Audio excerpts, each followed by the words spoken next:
네, 안녕하세요. 반갑습니다. 네, 저는 노태훈 전도사라고 합니다.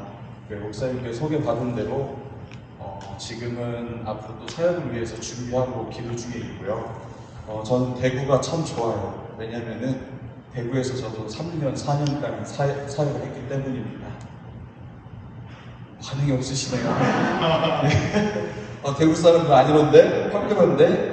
저는 유라도 반야월에서 3년, 4년 침례교에서 사역을 했고, 사역하면서 너무 많은 사랑과 그리고 열매와 그리고 하나님을 배워왔고 아름다운 추억이 있기 때문에 제게 대구는 늘 좋은 기억으로 남아 있습니다. 오늘은 제가 만난 하나님에 대해서 이 연약하고 아픈 인생 가운데 하나님께서 어떻게 찾아오셨고 구원해 가셨고 지금 이 자리까지 서게 됐는지 제가 만난 하나님에 대해서 함께 은혜 나누도록 하겠습니다.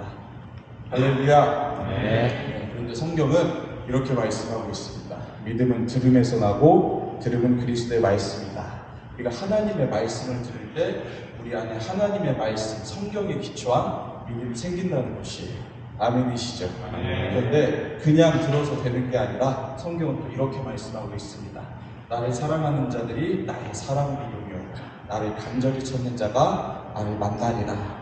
그냥 듣고 마는 것이 아니라 간절히 하나님의 말씀을 들을 때 우리가 하나님을 인격적으로 만나고 그 믿음이 생긴다는 것이에요.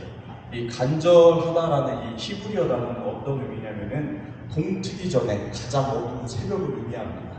그리고 간절히 사모하다라는 의미를 내포하고 있어요. 그래서 우리가 이렇게 이해하면 좋을 것 같은데 얼마나 간절했으면, 얼마나 기도 제목이 중요하고 인생이 갈급했으면 그 새벽에 잠도 못 자고 하나님을 찾았을까. 그런 심정으로 우리가 하나님을 찾을 때 살아계신 창조주 하나님을 인격적으로 만날 줄 믿습니다. 아멘. 그런데 이 사도 바울은 이 말씀을 하나로 요약해요. 사도 바울이 뭐라고 말씀하고 있냐면은 내가 너희들에게 감사한다. 근데 그 감사의 내용이 무엇이냐? 너희가 하나님의 말씀을 들을 때 내 입에서 나오는 하나님의 말씀, 설교 말씀을 들을 때 사도 바울 개인의 의견, 사견, 소견증으로 듣는 것이 아니라 하나님의 말씀으로 들어줘서 감사하다. 이렇게 사도 바울이 얘기하고 있는 것을 알 수가 있습니다. 그런데 그 사도 바울의 말씀을 하나님의 음성으로 들었을 때 그 성도들에게 일어난 역사는 무엇이냐면은 그 말씀이 너희 믿는 자 가운데서 역사한다. 이렇게 얘기를 하고 있어요. 이 역사한다라는 것은 살아서 꿈틀꿈틀 움직이는 생명력 있는 것을 의미하고 있습니다.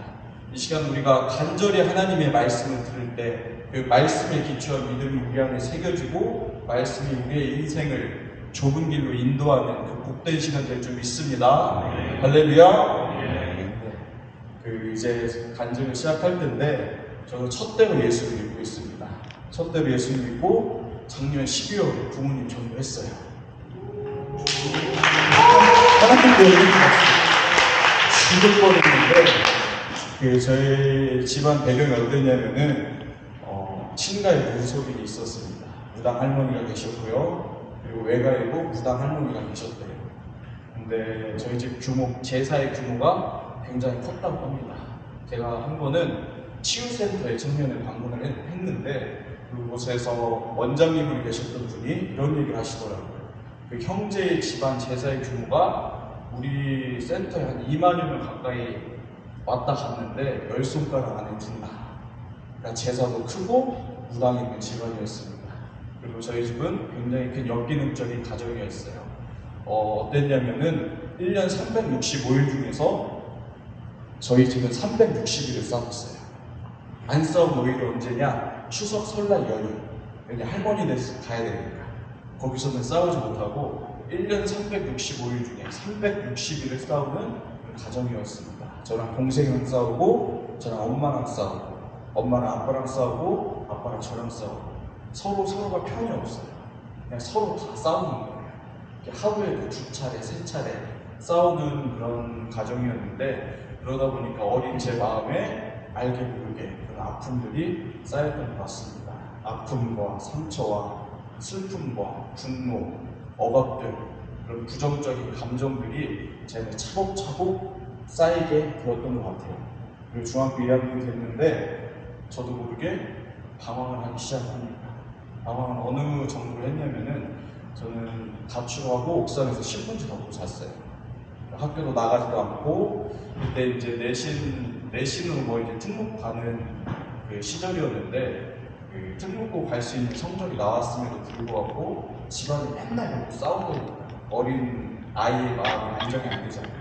그쵸? 아, 이 형제님이 너무 잘 들어주셔서 감사합니다. 마음이 안정이 안 되니까 저도 모르게 우울증이 찾아와요. 우울증이 너무 깊게 찾아오고 조울증이 찾아옵니다. 밝았던 아이였고 늘 학창시절 때 반장을 하고 친구들과 선생님들에게 인기 많고 인정을 받던 학생이었는데 우울증이 너무 심하게 찾아와서 방황을 하게 됐고, 그래서 저는 방황도 어떻게 했냐면은 냉장고 부수고 TV 부수고 집어 던지고 성질대로 했어요. 그러다 보니까 안정이 되는 날이 없었죠. 고등학교 입학을 했습니다. 고등학교 입학을 하니까 환경이 바뀌잖아요. 그러니까 적응하기 힘든 거예요. 성적은 떨어지고 내 마음은 무너져 있고 새로운 환경에 대입, 입시라는 그 스트레스 때문에 공부도 안 되고 아무것도 안 되는 거예요. 그래서 제가 부모님께 말씀드리고 학교를 한 달 다니고 자퇴를 하게 됐습니다. 자퇴를 하니까 딱 2주만 좋더라고요. 왜 좋냐? 늦게 자고 늦게 가야 됩니다.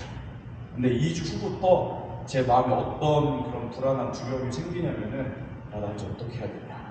학교를 다닐 때 학교라는 소속감이 있고 학생이라는 신분이 있기 때문에 그래도 다닐 수가 있고 지낼 수가 있는데 학교라는 울타리도 벗어나고 가정에서의 그런 부모님의 양육이 없었기 때문에 늘 외로웠고 불안했고 공허했고 두려웠던 것 같아요.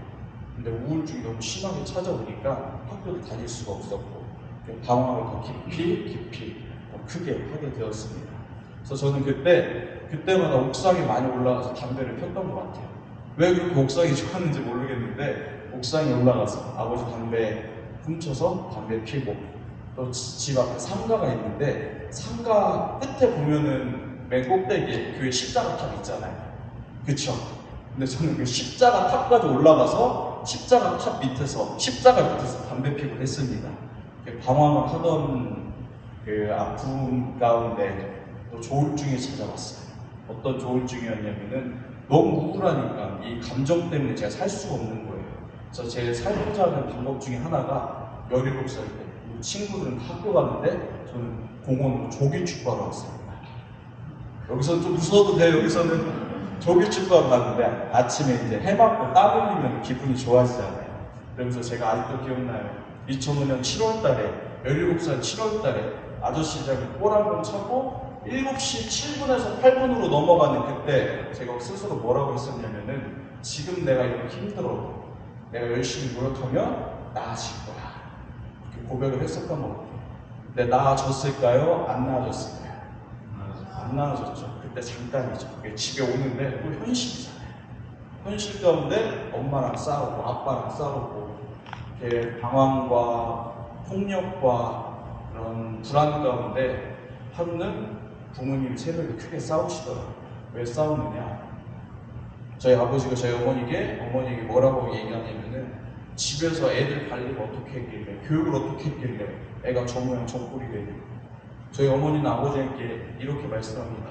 당신이 언제 애들 교육에 한번 관심이 있었냐고 한 번이라도 애들이랑 대화 한번 했었냐고 저희 어머니가 그렇게 아버지에게 말씀하세요. 근데 그것을 제가 이렇게 바라보고 있는데 어떤 마음이 드냐면은 수치스럽더라고요. 난 태어나지 말아야 될 사람이었는데 내가 왜 태어나서 이런 소리를 우리 부모에게 듣고 있나. 수치스럽고 한편은 분노가 일어나는 거예요. 그래서 저도 엄마 아버지랑 이렇게 셋이 싸웠죠. 저희 집은 편이 없었어요. 그래서 서로 이렇게 싸우는 거예요. 탓하면서. 그러다가 그 새벽에 제가 어떤 결심을 했냐면은 홧김에 자살을 하기 위해서 옥상으로 올라갑니다. 이렇게 입에 담을 수 없는 그런 욕을 하면서 부모에 대한 원망을 하면서 이렇게 얘기했던 것 같아요. 내가 한번 죽어야지. 죽어서 부모님 곳에 대모습 박자. 이런 마음을 가지고 이런 말을 되뇌이며 올라갔습니다. 15층 아파트 옥상인데 밑을 내려다 보니까 무서울 거야, 무서울 거야. 진짜 높아. 진짜 높아가지고 이 난간을 잡고 있는데 이게 좀 안전하지 않잖아요. 그러니까 살짝 뒤에 있으면서 무서운 거 이렇게 보는데 떨어져 죽자니 너무 높은 거예요. 더 쉽게 죽을 수 있는 방법이 없을까 생각을 하는데 없어. 그냥 뛰어내리는 게 언론에서도 많이 나오니까 뛰어내릴 생각하고 옥상에 올라갔는데 너무 높은 거예요. 근데 문제가 뭐냐면은 살자니 인생이란 산이 너무 크고 두려웠습니다. 그때 17살밖에 안 됐는데 지금 혹시 30대 중반 있습니까 여기? 30대 중반 없나요? 제가 30대 중반인데 제가 17살 때도 뉴스에서 하는 얘기는 무엇이냐? 대학 가기 힘들다, 취업하기 힘들다 그러잖아요. 그런데 지금도 대학 가기 힘들고 취업하기 힘든 거예요. 대한민국 사회는 늘 살기가 힘든 거예요. 근데 그때 17살 어린 제가 어떤 생각을 했었냐면은 야, 앞으로 이 인생을 내가 어떻게 살아가야 되나? 이런 두려움이 있는 거예요. 인생이란 큰 산 앞에 제가 서서 살아가자니 넘어서질 못할 것 같은 거예요. 그래서 죽어야겠다고 마음을 먹었는데 죽자니 너무 억울한 거예요. 17살밖에 되지 않았는데 내가 뭘 그렇게 잘못했겠냐. 내가 원래 이런 애가 아니었는데 어디서부터 인생이 꼬여서 17살 7월달에 내가 학교도 못 다니고 자살하기 위해서 옥상에 올라갔는가. 이런 복합적인 마음 가운데 통곡을 하면서 땀을 내려가고 있었습니다. 네, 여러분 이런 얘기 들어보셨잖아요. 죽기 직전에 지난 세월이 영화 필름처럼 지나간다. 이런 얘기 들어보셨죠?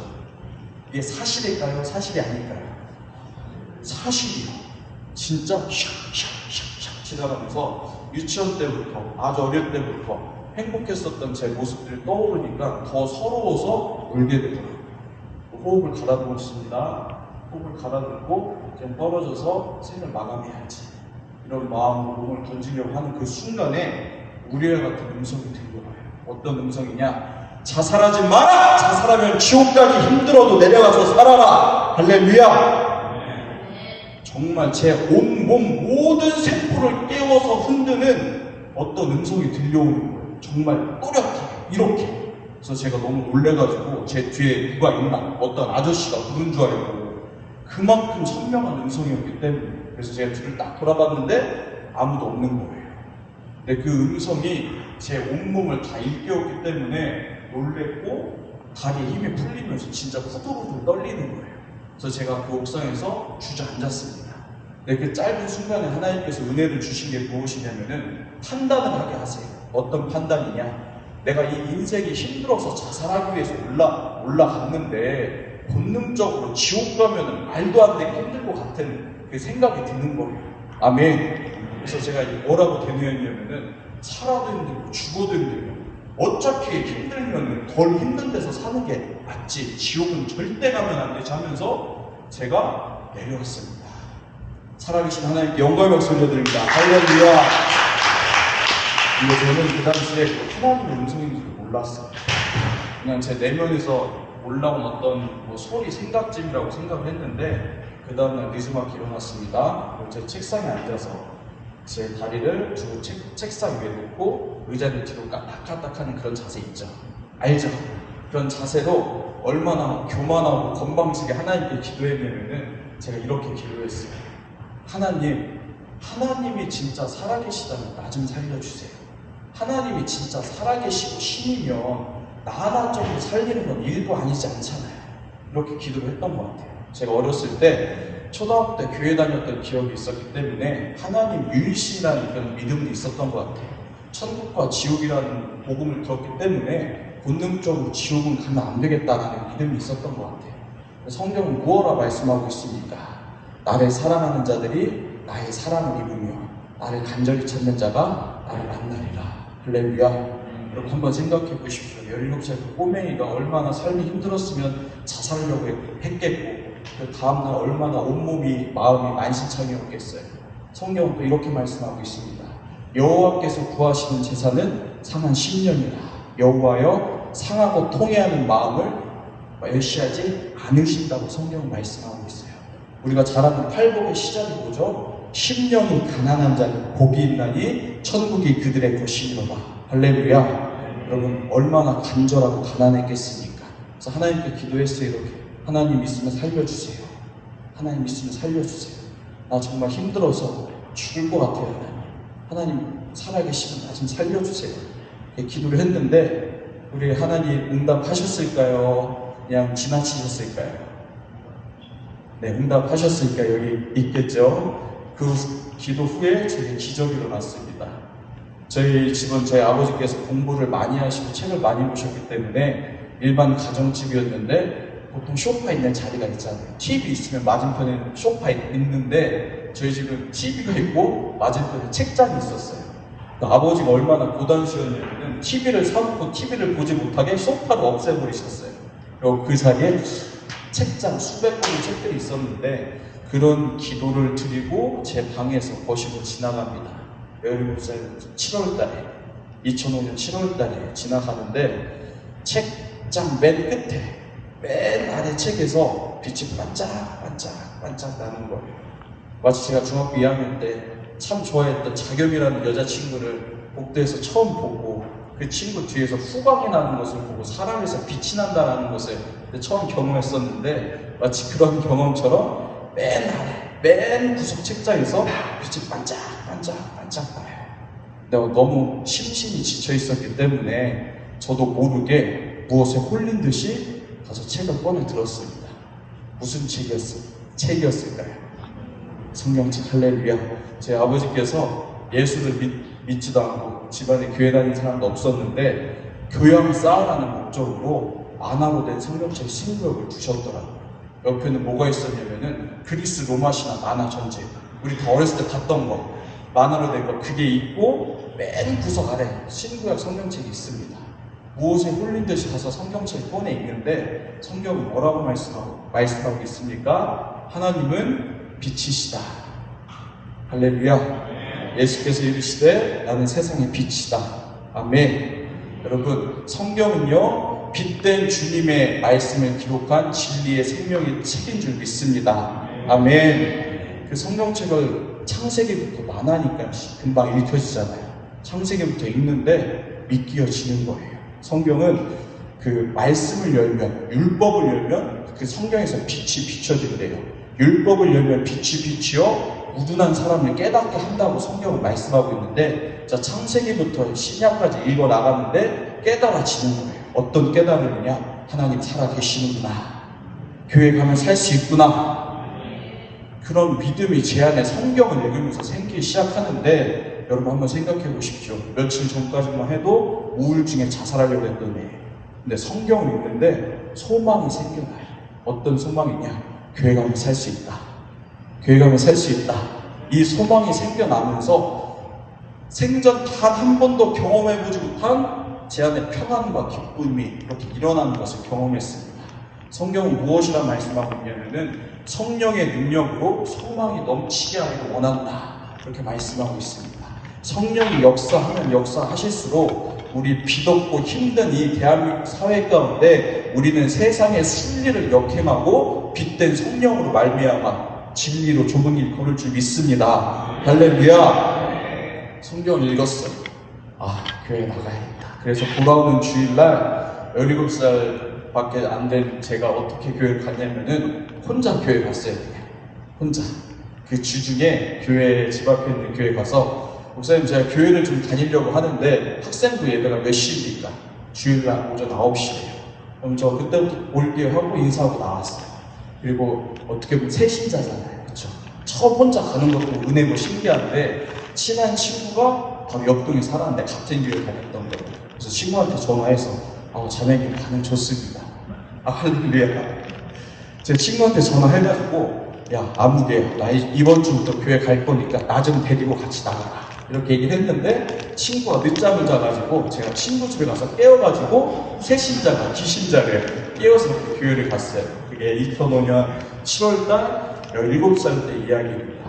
그래서 제가 교회를 다니니까 찬양의 빛이 들어옵니다. 기도의 빛이 들어오고 말씀의 빛이 들어와요. 선생님들의 사랑이 있고 또래 친구들이 있으니까 저도 알게 모르게 저도 모르는 사이에 제 안에 있는 어둠들이 하나씩 걷히기 시작하는 거예요. 아멘. 사랑하는 청년 여러분들, 대한민국 사회가 살기 힘들어요. 그쵸? 다 힘들어요, 진짜. 앞에 서서 이렇게 설교하는 저도 너무 힘들어요. 다 힘들어. 사는 게 다. 그런데 힘든 세상 가운데 우리가 예배한 걸 제대로 들으면 로또 맞는 거예요. 무엇이냐? 말씀의 빛이 우리 안에 들어올 때 내 안에 어둠이 떠나갑니다. 찬양의 빛이, 기도의 빛이, 공동체의 교제와 사랑의 빛이 우리 안에 들어올 때 빛이 임하면 어둠은 떠나가고, 창문을 열어서 바람이 들어오면 이런 안 좋은 것들이 날아가듯이 빛이 임하는 곳에 우리 어둠이 떠나가게 돼 있어요. 여러분, 그래서 예배를 소중히 여기시길 주님의 이름으로 축복합니다. 할렐루야. 예배를 드리면서 우울증이 사라지는 거예요. 아멘. 조울증이 사라지는 거예요. 그러니까 저희 어머니 아버지는 예수 안 믿는 집안에서 혼자 교회 다니고 예수 믿으면 핍박이 따라오잖아요. 그쵸? 근데 저희 집은 반대였습니다. 애가 교회 나가기 전에 TV 부시고 막 엎어버리고, 경찰, 저희 집은 어떻게 싸웠냐면은 경찰이 왔어요. 경찰이 저랑 동생이랑 식칼 들고 서로 죽여버리겠다, 쑤셔버리겠다 이렇게 싸운 집안이기 때문에 경찰이 왔어요. 경찰이. 그런 집안이었는데 장남이 교회 가더니 애가 안정이 되고 차분해지고 미소를 띠고 과거의 옛날의 모습으로 돌아오니까 저희 어머니가 너 왜 수요예배인데 교회 안 가냐고, 왜 금요일인데 교회 안 가냐고, 주일날 깨우세요. 어머니가 교회 가라고. 그러니까 교회 가니까 사람이 바뀌는 거예요. 안에 있는 어둠이 처리가 되니까. 근데 문제가 하나 있었습니다. 어떤 문제였냐면은 제가 강박증이 그 당시에 굉장히 심했어요. 강박증이 굉장히 심해서 완벽했어야 돼요. 내 스스로 완벽했어야 되고 내가 계획했던 일들이 완벽했어야 돼요. 근데 사람이 완벽하지가 않으니까 계획도 완벽하지가 않잖아요. 그쵸? 그러니까 저는 그 당시에 제 스스로 저를 올가매고 얼마나 나 스스로를 미치게 했냐면은 하루 스케줄을 어떻게 짰었느냐, 원을 그리고 24시간 이렇게 그려놓습니다. 그리고 5분 단위로 쪼개 쓰려고 했어요. 5분 단위로. 저는 그걸 초등학교 5학년 때부터 했으니까 5분 단위로 쪼개 써서 공부하고 내가 거기에 제일 미치는 거예요. 안 되니까 하루에도 수없이 그 종이를 버리고 남의 이 모양 이 꼴이니까 스스로 자책하면서 남이 보면 잘하고 있는데 스스로 안 되는 거예요. 강박증이 있었단 말이에요. 근데 하루는 교회 다니고 성경책을 읽기 시작했습니다. 잠언을 읽기 시작했는데 이런 말씀이 있잖아요. 사람의 마음으로 자기의 길을 계획할지라도 그 걸음을 인도하시는 분은 여호와 하나님이시다. 할렐루야. 그 말씀을 읽는데 여러분, 레마의 말씀을 저는 그때 처음 경험했습니다. 어땠었냐면은 말씀이 갑자기 성경책에서 붕 떠요. 붕 떠가지고 진짜 말씀이 제 안으로 확 들어오는데 그 사람이 마음으로 그 말씀이 훅 들어오면서 제가 뭐라고 이렇게 했냐, 나는 짧은 탄식을 해요. 그 짧은 순간에 그런 탄식을 하는데 제 안에서 어떠한 음성이 들려옵니다. 태훈아, 네 인생은 네가 주인이 아니고 하나님이 네 인생의 주인이신데 너는 네 인생의 주인이 너인 줄 알고 네 마음대로 살았다가 고생했던 거야. 아멘. 이 음성이 들리고 제가 엄청나게 울면서 회개를 했어요. 어떤 회개였느냐, 하나님이 살아계신데 나는 그동안 하나님이 있는지도 없는지도 모르고 내 마음대로 살다가 이렇게 고생했던 거구나. 그리고 깨달아지면서 회개가 되는데 성경은 뭐라고 말씀하고 있습니까? 어리석은 자는 그 마음에 이르기를 하나님은 없다고 하는도다. 근데 반대로 여호와를 경외하는 것이 지혜의 근본이고 지식의 근본이다 라고 성경은 말씀하고 계세요. 사랑하는 청년 여러분들, 저는 우리 청년들을 오늘 처음 봤지만 저는 여러분들의 영혼을 사랑합니다. 우린 다 같이 천국 가야 돼요. 아멘. 근데 우리가 신앙생활을 함에 있어서 이것을 좀 점검해 봤으면 좋겠습니다. 예수를 믿는다고 하는데 여전히 내 인생의 주인은 나고, 예수를 믿는다고 입술로는 시인하나 행위로는 부인한대요. 그리고 또 성경은 예수님께서 뭐라고 책망하고 계시냐면은 그들 입술로는 사랑을 얘기해도 마음은 내게서 멀도다. 왜냐하면은 사람의 계명으로 교훈을 받아 가르침을 받았대요. 그것이 무슨 얘기냐면은 하나님의 말씀에 우리가 순종해야 된다는 이 가르침을 그냥 목사님의 그냥 얘기겠지, 사람의 소리겠지, 이쯤으로 우리가 가볍게 들었기 때문에 순종 안 한다는 거예요. 그래서 성경은 마태복음 7장에 정말 두려운 말씀이 있습니다. 주여 주여 하는 자마다 천국에 갈 것이 아니요 하늘에 계신 내 아버지의 뜻대로 행하는 자가 천국에 간다. 아멘. 누가복음에서는 예수님이 같은 문맥을 이렇게 말씀하고 계십니다. 너희들은 나를 주님이라고 부르는데 어찌 내가 명하는 것을 행하지 않니? 이렇게 말씀하고 계세요. 예수님께서 뭐라고 말씀하고 계시냐면은 죄라 함은 그들이 나를, 예수인 나를 믿지 않는 것이 죄라고 예수님께서 말씀하셨습니다. 근데 우리가 한번 생각해 봐야 될 것은 무엇이냐? 그렇다면 예수님 당신이 도대체 누구시길래 예수님 자신을 믿지 않는 게 죄라고 그렇게 자신있게 말씀하셨을까? 사도행전은요, 베드로가 성령 받고 설교할 때 이렇게 얘기하고 있습니다. 너희가 십자가에서 못 박은 예수를 하나님이 주와 그리스도가 되게 하셨도다. 아멘이십니까?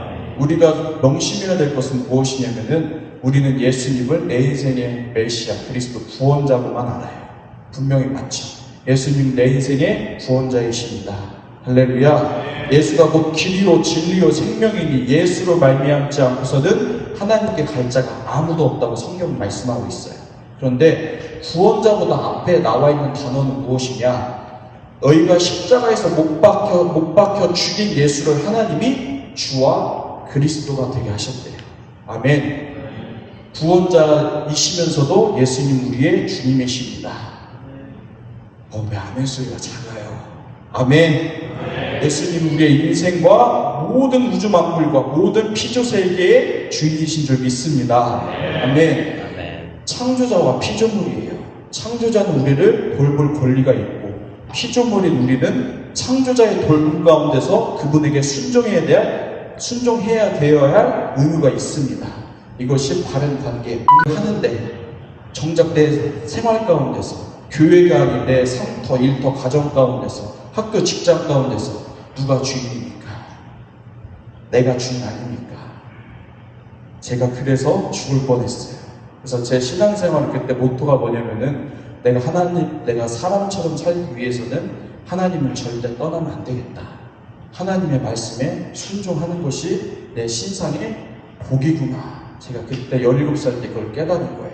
사랑하는 청년 여러분들, 예수 그리스도의 주되심에 순종하시길 바랍니다.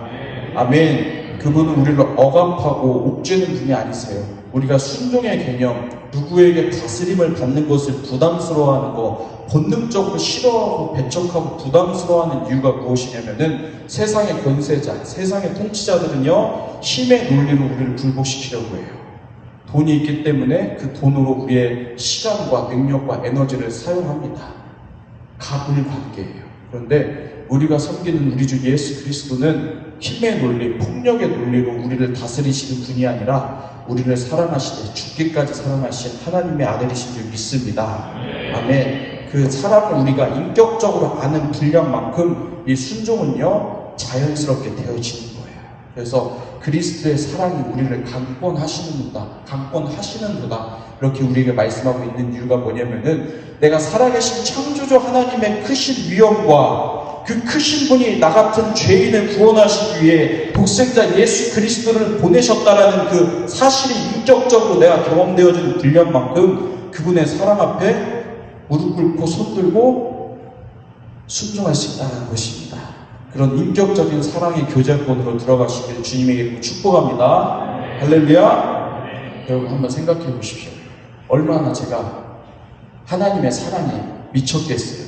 죽으려고 했던 거 건져주시고 인생의 소망을 주시고 학교도 그 다음에 복학을 하고 다니게 되었습니다. 그런데 하루는 저희 청년부 목사님이 제가 이런 말씀을 하세요. 무슨 말씀이었냐면 태훈아, 형들 누나들 따라서 힌들산 가지 않을래? 혹시 힌들산 아시는 분 계신가요? 네, 할렐루야. 동기네요, 동기. 힌들산 한번 가보지 않을래? 이렇게 권면을 하세요.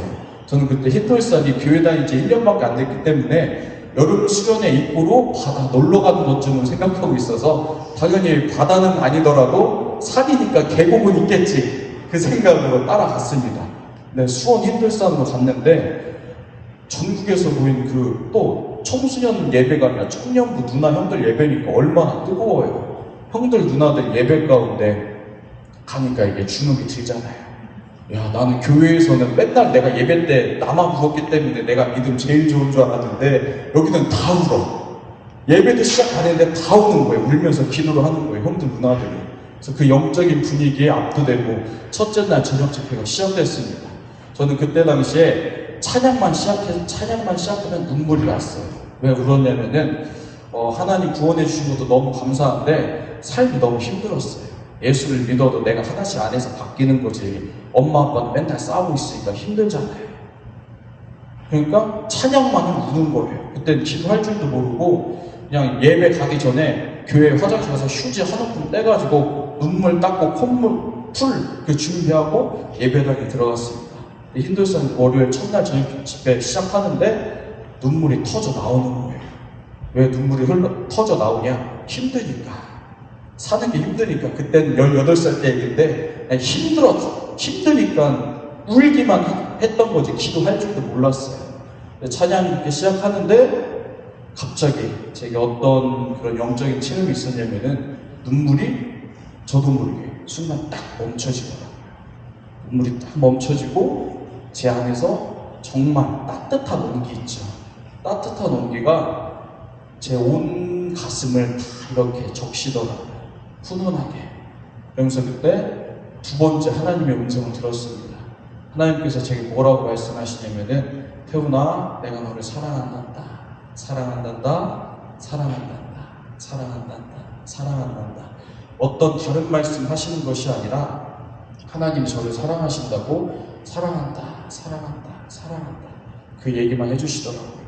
그러니까 제가 그때 치유가 되더라고요. 아멘.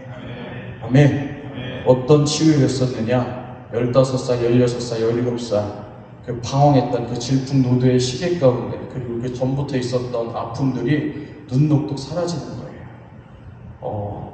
우리가 청년의 때 살아가면서 우리 부모들도 온전한 사람이 아니고 죄인입니다. 우리 부모들도 상처받은 아픈 사람들이셨어요. 아픈 사람들끼리 결혼해서 애를 낳았는데 하나님의 자녀를 어떻게 양육해야 될지 모르는 거예요. 그러니까 자기가 받은 대로 하다 보니 사랑하는 자녀이지만 상처를 줄 수밖에 없게 되더라고요. 살아보니까. 근데 우리 안에 있는 그 상처와 쓴뿌리 치유되는 건 무엇이냐? 살아계신 하나님의 사랑을 인격적으로 우리가 경험할 때 아멘. 눈 녹듯이 사라집니다. 사랑하는 청년 여러분들, 저는 오늘 여러분 처음 봤지만요, 안 아픈 사람이 어디 있어요? 그쵸? 형제님 아프죠? 아프죠? 그래서 나는 진짜 하나도 안 아프다 이렇게 얘기할 사람 아무도 없을 거예요. 우리 저기 뒤에 계신 우리 사랑하는 권사님들도 다 끄집어 내보면 아파요. 그죠? 남편 속썩이고 자식 속썩이고 다 힘들어요. 근데 그 아픔과 상처와 슬픔과 그런 부정적인 감정 에너지들이 언제 치유되느냐? 살아계신 창조주 하나님을 그 사랑, 인격적으로 내가 경험할 때 눈 녹듯이 사라집니다. 오늘 이 시간 그리고 캠프 가운데 우리 청년 여러분들이 그 사랑을 인격적으로 경험하기 축복합니다. 그런데 그렇게 하나님의 살아계심을 너무나도 많이 경험으로, 인격으로 체험을 하니까 제가 미쳐버리는 거예요. 어떻게 미쳐버리느냐? 이제 교회에 미칩니다. 월화수목금토일 맨날 교회에 가 있는 거예요. 교회를 가고 학교를 다니고 하나님의 은혜로 대학을 갔는데 기독교 재단의 대학교를 갔습니다. 기독교 재단의 대학교를 가서 기독교 동아리를 들고 그리고 새벽 예배를 나가고 교회 수요 예배, 금요 예배, 주일 예배를 나가니까 일주일에 예배를 한 7, 8번 그렇게 다니는 거예요. 매일 교회를 가서 살았으니까 예배하고. 근데 저는 그 당시에 어떻게 교육을 받았냐면은 그렇게 신앙생활 하는 것이 잘하는 것이다 라고 목사님들에게 들었기 때문에 당연히 교회에서 예배 드리는 건 당연하고 하나님이 기뻐하시니까 이게 맞는 거겠지 이렇게 생각을 하고 열심히 특심으로 예배를 드리곤 했습니다. 그런데 제 안에 언제부턴가 저도 모르게 그 은혜가 마르기 시작하더라고요. 은혜가 마르기 시작하는데 옛날에 교회 가는 게 즐거웠는데 교회 가도 옛날처럼 은혜도 없고 또 청년이고 열심히 하니까 청년 목사님이 불러서 뭐합니까? 태훈아 일하자. 일 시키려고 그렇게 전화를 하시는 거예요. 그러니까 교회 가는 게 예전처럼 즐겁지가 않은 거예요. 근데 더 문제는 뭐냐면은 제 안이 말라가고 있더라고요. 하나님을 향한 그 감격과 열정이 식어져 가고 저도 모르는 사이에 말라가고 있습니다. 그래서 제가 목사님께 여쭤봤어요. 목사님, 저 사실 요즘 교회 다니는 거 재미도 없고, 목사님 일하라고 부르시는 것도 좀 부담스럽고, 학교에서도 기독교 동아리 2개 해서 거기서도 일주일에 2번, 3번 예배하는데 좀 그렇습니다. 그러니까 목사님께서 뭐라고 하시냐면은 더 열심을 내게요, 저거. 그래서 제가 목사님께 이렇게 얘기했어요. 목사님, 제가 여기서 더 열심을 내면은 저 신학교 가야 돼요. 그러니까 더 이상 낼 열심이 없었어요, 제 딴에는. 그러니까 열심히 특심으로 교회를 다녔기 때문에. 근데 문제는 열심히 특심이 될수록 제 안에서 올라오는 반비례 되는 감정은 말라가고 있었습니다. 그러던 어느 날이었어요. 제 대전에 침례교 그 연합 그 부흥회가 있었습니다. 제 침례교단 출신인데 침례교 연합 부흥회가 있어서 저희 교회 형들 누나도 그 부흥 집회 간 거예요. 그런데 갔다 보더니 형들 누나들이 뭐라고 얘기하냐면은, 야 태훈아 대박이야. 야 다리가 다리가 안 맞는데 다리가 맞았어. 질병이 치유됐어. 말씀이 진짜 좋아. 그런 얘기를 하시더라고요. 그런 얘기를 형들 누나들이 하더라고요. 그래서 저도 은혜 못 받았으니까 이게 억울하잖아요. 그런 영적인 욕심이 있는데 나도 좀 받고 싶고 한데. 그래서 주일 예배 9시, 저희는 9시에 주일 저녁 9시에 예배가 끝났습니다. 그 당시. 그리고 집에 가서 컴퓨터에 앉아서 그 강사분 유튜브로 검색해서 설교를 듣기 시작했어요. 설교가 너무 좋은 거예요. 그래서 빠져서 듣는데 기도 시간이 됐습니다. 기도 시간. 그냥 집이니까 앉아서 기도할 수 있잖아요. 그쵸? 근데 거기 유튜브 속에서 그 강사님이 뭐라고 하시냐면은 기도 시간이니까 다 일어나래요. 그래서 순간 고민했죠. 이거 일어나 바로. 근데 순종해야 될 것 같아서 집에 책상에 앉아있다가 일어났습니다. 그분이 어떤 기도를 하시냐면은 성령님의 역사를 위해서 이렇게 대표 기도, 이렇게 회중 기도 해주셨단 말이에요. 기도를 하는데 그때 어떤 역사가 일어났냐면은 갑자기 머리부터 발끝까지 쭉 하고 번개치듯 뭔가 하나 쑥 지나가는 거예요. 할렐루야. 그리고 저도 모르게 몸이 막 점핑이 되는 거예요. 점핑이. 그때는 이렇게 몸이 무겁지가 않아가지고 뛸 수는 있었는데 막 30cm 이상 뛰는 거예요. 제가. 제 힘이 아니라 어떤 강력한 힘에 의해서 점핑이 되는 거예요. 야, 이거 뭔가 처음 경험해보는 그런 체험 때문에 이게 뭔가 싶은데 한 5분, 10분가량 계속 그 방에서 점핑을 했습니다. 그리고 그런 증상이 사라지고 주일 저녁이니까 이제 월요일날 1교시 가야 되잖아요. 잤어요. 그래서 저는 체질적으로 학교가 맞질 않아요. 그래서 고등학교 3학년 졸업식 날 때도 후회했던 게 뭐냐면은 공부를 더 열심히 열심히 안 해서 후회한 게 아니라 내가 이거 예수 믿고 자퇴하고 복학을 했다고 했었잖아요. 근데 저는 고3까지 자퇴하다고 또 싸웠단 말이에요. 엄마 아버지가. 자퇴를 했었어야 했는데 끝까지 학교를 다닌 게 이게 마음에 걸릴 만큼 학교가 부담스러운 학생이었습니다. 그러니까 대학교 월요일 1교시 가기 얼마나 힘들어요. 아침에 눈을 떴는데 행복한 거예요. 아멘. 아침에 눈을 떴는데 저도 모르게 막 입가에 미소를 짓고 있는 거예요. 기쁜 거예요. 학교가 가고 싶은데 콧노래를 부르면서 샤워를 하는 거예요, 제가. 근데 모르죠? 뭐 어제 이상한 체험이 있었는데 내 마음이 너무 좋네? 뭔지 모르지만 좋은 일이 생겼나 보다. 이런 생각을 하고 아침에 등교를 하는데 여러분 성령의 충만함을 받고 하늘을 보잖아요. 그럼 어떤 일이 일어나느냐? 구름이 하나님을 찬양합니다. 할렐루야. 해와 달과 별들이 피조물들이 하나님을 찬양합니다. 아멘. 여러분 이 말씀은요 제가 하는 얘기가 아니라 시편 그대로 나와 있어요. 여호와께서 지으신 해와 달과 별과 구름들이 피조물들이 여호와의 영광을 찬양합니다. 시편 읽어보면 다 나오는 얘기예요. 근데 목사님들의 간증에서만 듣던 나무들이 새들이 하나님을 찬양한다는 그 얘기가 제게 이루어진 거예요. 와, 성령의 충만함을 받으니까 이루어진단 말이에요. 근데 더 놀랬던 게 무엇이냐? 여러분, 우리가 크리스천으로서의 갖는 부담은 무엇이냐면은 하나님 말씀에 순종하는 것입니다. 우리가 하나님을 알고 사랑하고 신앙이 깊어질수록 우리를 옥죄고 있는 그 부담이 무엇이냐? 하나님의 말씀에 순종해야 되는데 머리로는 아는데 이 손발이 안 따라주잖아요. 그쵸? 저도 그랬어요. 그래서 제 열심을 다해서 최선을 다해서 교회에 충성하고 하나님의 말씀을 지키려고 몸부림쳤는데 안 돼서 스스로 정죄감 갖고 하나님께 죄송하고 부끄러워서 못 나가고 했던 그런 시절들이 있었습니다. 근데 성령의 충만함을 경험하니까 제게 일어난 첫 번째 변화가 무엇이냐?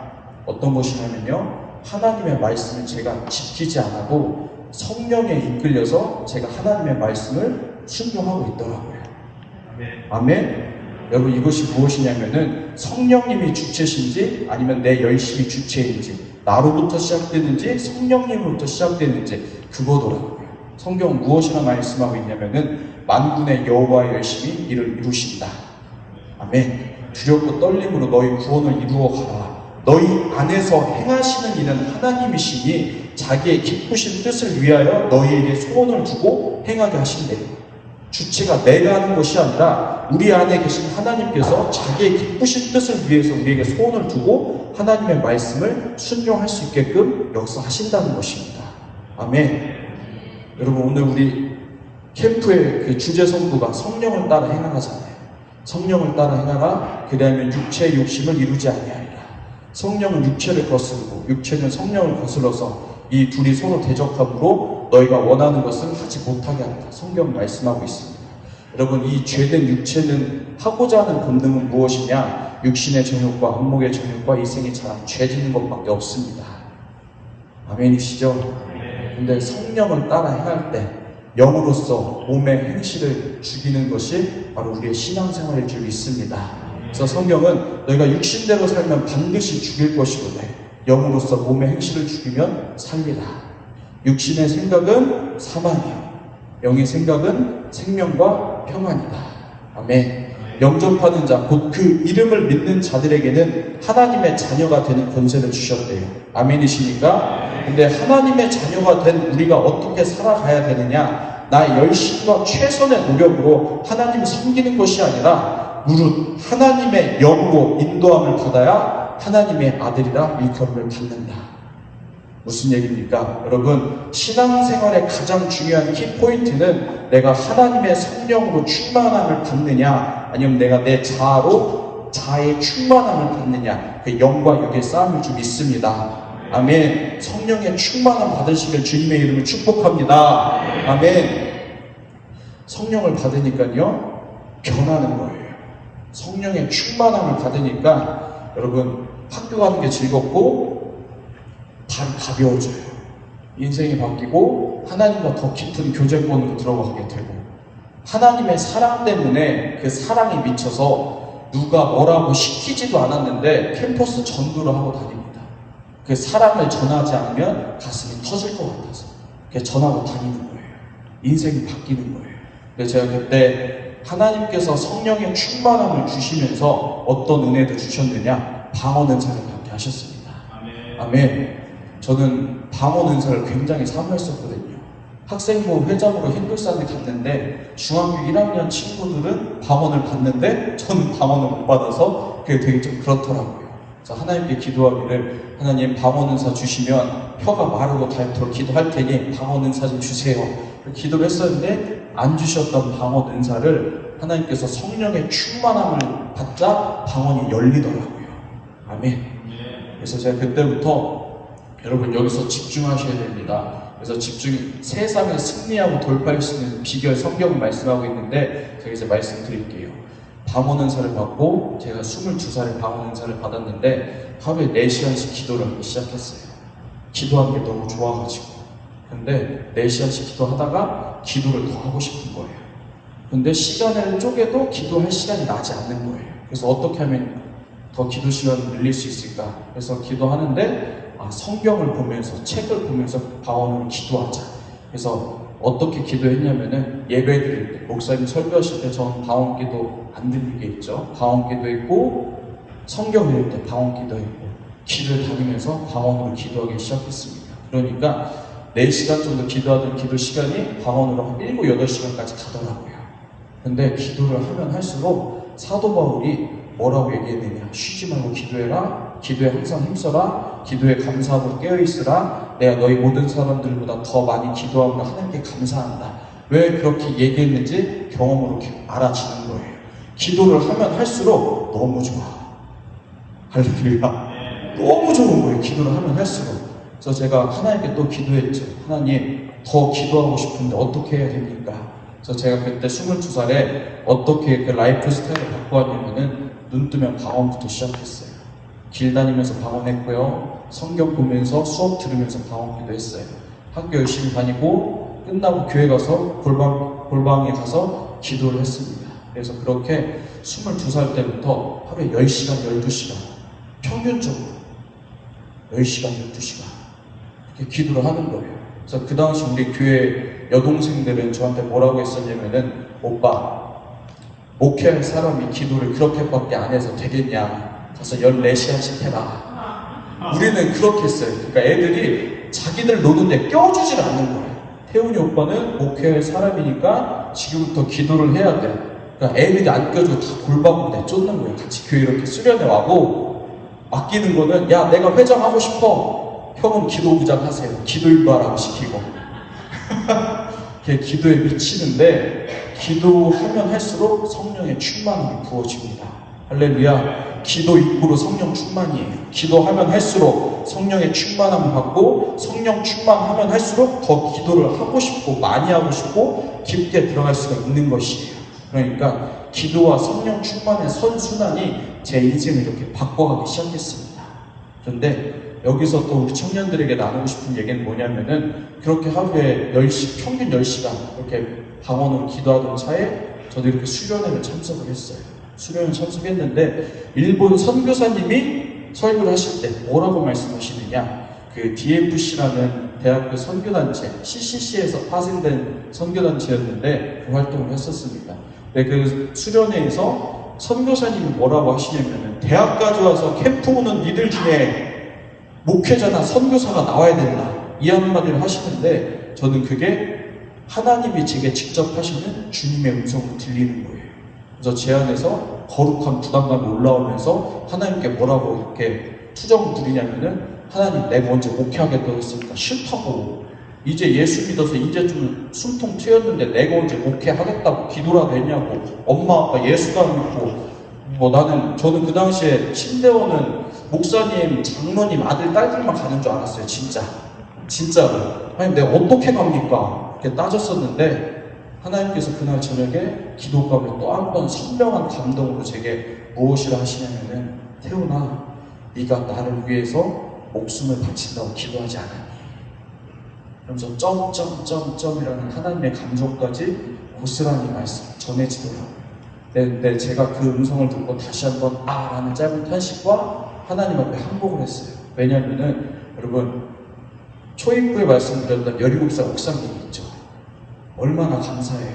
그래서 저는 이건 내 목숨 아니다, 내 인생 아니다, 한 번 죽은 목숨이다, 하나님 위해서 다 불사르고 천국 가자, 그 생각으로 계속 육과 영이 싸우고 있는데, 17살 그때부터 얼마나 하나님께 감사했으면, 제가 하나님께 제 생명을 드리겠습니다, 하나님 저를 써주세요, 이렇게 기도했던 것 같아요. 그래서 수능 끝나고서도 집에 바로 안 오고 교회 와서 이렇게 기도했어요. 하나님, 공부를 안 해서 죄송합니다. 양심상 내가 좋은 성적, 좋은 대학 가게 해달라고 기도는 못하겠습니다. 근데 하나님이 나를 쓰시기 위한 그 계획이, 내가 지금 미련하고 멍청하고 어리석어서 공부 안 해서 조금 더 지장 없게 해달라고, 그거 회개하고 왔거든요. 근데 하나님께서 저를 주의 종으로 부르실 때, 태훈아, 네가 나를 위해 목숨을 바친다고 기도하지 않았니? 점 3개, 그것까지 고스란히 전해주시는데, 제가 거기서 회개하고 무너졌어요. 그래서 하나님 오케이, 하나님 뜻이 맞으면 주에게 가겠습니다, 하나님 죄송합니다, 이렇게 입 벌려 기도하니까 하루 종일 무거운 바위를 얹혀놓은 것 같은 제 가슴이 평안해지더라고요. 그러면서 큰일 났다, 진짠가 보다 싶은 거예요. 근데 제가 여기서 여러분들에게 말씀드리고 싶은 건 뭐냐면은, 청년의 때 가장 고민되는 3가지, 연애, 결혼, 진로잖아요. 근데 진로, 저는 22살에 너무 선명하게 받았습니다. 그래서 그 당시 교회 다니던 우리 대학부 친구들이 그걸 가장 부러워했어요. 다른 거에 한눈 안 팔아도 되고 일찍 받았으니까 이거 준비하면 되잖아. 근데 우리들이 비전이라는 걸 가지고 하나님께 기도를 해요. 근데 비전이라는 것을 가지고 기도할 때 어떤 실수를 범하냐면은 하나님의 뜻이 내게 온전히 이루어지는 것을 위해 하나님께 기도하는 것이 아니라 예수 그리스도의 이름으로 내 뜻을 하나님께 관철시키려고 기도를 합니다. 그때 하나님께서 제게 가르쳐 주셨던 게 뭐였냐면은, 저는 주의 종으로 부름받기 전에 하나님, 내가 전 세계의 교회를 100개 짓겠습니다. 사업하겠습니다. 이렇게 기도했었거든요. 하나님께서 주의 종으로 부르실 때 하나님 오케이, 그럼 내가 전 세계의 교회 200개 지을 테니까 어떤 걸로 해주세요. 이렇게 기도를 했었는데 하나님은 하나님의 뜻을 밀고 붙이시더라고요. 그래서 저에게 보여주신 게 무엇이냐면은, 이게 네가 말하던 비전이란다. 보여주세요. 예쁜 네모 상자인데 그 안을 열어보니까 뭐가 들었냐면은 똥덩어리가 들어있는 거예요. 무슨 얘기냐? 너는 비전이라고, 네 꿈이라고, 하나님을 위해서, 하나님의 뜻을 위해서, 하나님의 나라를 위해서 내가 이거 해달라고, 이거 하겠습니다, 요거 하겠습니다 기도했는데, 하나님 보시기에는 하나님의 뜻과는 전혀 상관없는 제 욕심 똥덩어리더라고요. 그래서 제가 그때 무너졌단 말이에요. 사랑하는 청년 여러분들, 진로와 비전을 선택할 때 기준이 되는 것은 무엇이냐면은, 내가 무엇을 하고 싶은 것이 아니라 하나님께서 과연 나를 이 땅에 창조하시고 지금 21세기 마지막 때 대한민국 사회에 보내신 그 뜻과 목적이 무엇인지 그것을 발견하는 것을 소명이라고 하는데, 하나님 나의 소명은 무엇입니까? 순서가 나로부터 시작되는 것이 아니라 창조주 하나님, 하늘에서 땅으로 내려와야 될 줄로 믿습니다. 아멘. 근데 여기서 중요시 여겨야 될 게 무엇이냐면은, 성경은 이렇게 말씀하고 계세요. 하나님 영, 하나님의 일을 하나님 속에 있는 영, 성령님 외에는 누가 알겠느냐? 이와 마찬가지로 사람의 일도 사람 속에 있는 영 외에는 아무도 알지 못한다 말씀하고 계세요. 다시 얘기해서 하나님의 뜻을 성령님이 하시고, 우리가 구원 받았다라고 하면은 성령님은 우리 영 안에 계셔서 주와 합한 자는 한 영이라고 말씀하고 있습니다. 그렇다면은 내가 성령의 충만함을 받으면 받을수록, 성령님과 친밀하면 친밀할수록 하나님으로부터 오는 나를 향한 하나님의 계획과 뜻을 내 안에 계신 성령님으로부터 더 잘 받을 수 있다는 것이에요. 아멘이십니까? 그러니까 우선순위가 영적 생활, 신앙 생활, 하나님과의 관계에 내가 막힘이 없고 하나님과의 교통이 되면요, 비전은 부어지게 돼 있어요. 할렐루야. 근데 우리가 비전과 소명과 꿈을 구해도 받지 못하는 이유는 무엇이냐면은, 하나님과 인격적인 교제권 안에 들어가지 못하고 있는데, 하나님과 상관없이 살고 있는데, 두 사람이 뜻이 같지 않으면 함께 동행하지 못한다고 말씀하셨는데, 성령님은 나를 통해 이 땅에서 주의 뜻을 이루시는 아버지의 나라를 꿈꾸길 원하시는데, 나는 이 땅에서 육신의 정욕과 안목의 정욕과 이생의 자랑, 무엇을 먹고 마시고 입을까, 그것만 구하고 있으니까 주파수가 안 맞는 거예요. 무슨 얘기인지 이해되시죠? 사랑하는 청년 여러분들, 청년의 때는 정말 귀합니다. 그렇기 때문에 공부하고 연애하고 결혼하는 거 중요해요. 그런데 그것보다 더 우선되어야 하는 것은 하나님과의 정말 인격적인 교제, 살아계신 창조주, 나를 지으신 창조주와의 그런 인격적인 교제권으로 들어갈 때 영적인 것이 풀려야 이 땅의 것들이 풀릴 줄 믿습니다. 아멘. 그게 예수님께서 뭐라고 말씀하고 계시느냐? 뜻이 하늘에서 이루어진 것 같이 땅에서도 이루어집니다. 영이 세계에 풀려야 이 땅에서 풀릴 줄 믿습니다. 아멘. 여기까지 들으면은 여기까지 좀 재미있으신가요? 은혜가 되세요? 네, 여기까지 들으시면은 굉장히 이제 여기 앞에 나와 있는 전도사는 둥글둥글하게 생겨서 좋아 보인다고 그렇게 생각하실 수도 있어요. 그런데 이제 여기서부터 진짜 간증이 시작됩니다. 앞에 거는 이 간증을 하기 위한 그런 재료였을 뿐이에요. 우리가 신앙생활을 하면서, 성경을 읽으면서, 그리고 창조주 하나님과의 신앙생활, 그분과의 교제권 안에서 살아갈 때 우리가 염두에 두고 싶습니다. 그것은요, 눈에 보이지 않는 영의 세계입니다. 우리가 공기가 눈에 보이지 않지만 존재하죠. 그쵸? 하나님이 보이지 않지만 존재하십니다. 성경은 천군, 천사, 성령님, 하나님, 이 빛에 속한 영적인 세계를 얘기하고 있는데, 성경 그 반대 어둠의 세계, 사단, 마귀, 귀신 역사라는 이 어둠의 세계 또한 우리에게 가르쳐주고 있어요. 우리가 복음에서 놓치는 것이 무엇이냐면은 단지 우리가 죄 졌고 죄인이 돼서 지옥 가는 거, 예수님 오셔서 믿으면 구원 받는다, 이쯤으로 생각합니다. 그런데 복음의 시작, 그 문제의 시작은 무엇이냐면은 창세기에 뱀이 나타나서, 사단이 나타나서 아담과 하와를 꿰는 거예요. 무슨 얘기냐? 죽이고 도둑질하고 멸망시키는 귀신 역사가 창세기부터 있다는 것입니다. 아멘이십니까? 그 마귀, 디아블로스라는 이 단어는요, 돌을 던져 갈라놓는 거예요.